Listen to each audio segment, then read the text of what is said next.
This is Corey Smith with MyFirstDrone.com, and today I'm going to be showing you how you can completely eliminate those horizontal lines in your video feed by using a better method than the DJI anti-interference board, which we all know is pretty much useless. Now this is a relatively simple mod to do, but it does require you to do some soldering, so I recommend that you go look at the earlier tutorials that I have where I show how to install the video transmitter on the Phantom 2.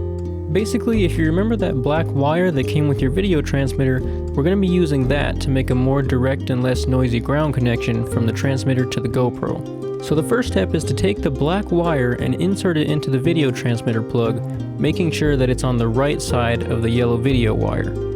Then plug it into the video transmitter and then confirm that the black wire is connected to the pin that's labeled G and D for ground. If you originally had to take the video transmitter off of the Phantom 2 to get to the wires, now you can put it back on using a new piece of double-sided mounting tape. Just make sure that while you're doing this, the gimbal is isolated from the wires and is able to move freely.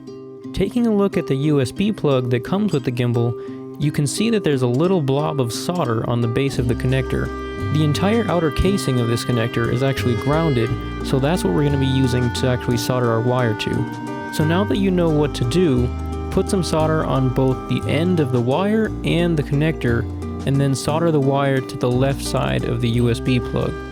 Doing this will make the wire stick up from the gimbal, which is what we want since the video transmitter is mounted higher than the gimbal itself. Once the solder has cooled off, connect the USB plug back up to the gimbal while being very careful not to destroy the ribbon cable. After that's done, then the final step is to rotate the gimbal around with your hands just to see if it has any trouble moving. As long as the cable isn't getting caught on anything, the gimbal should have no problem with the new wire being there.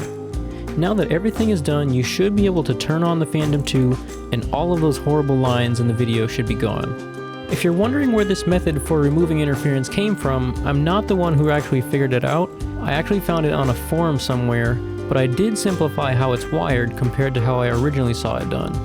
In any case, this is the end of the FPV series. I'll probably have more videos talking about antennas and things like that in the future, but until then, this is Corey Smith with MyFirstDrone.com, and I will see you in another video.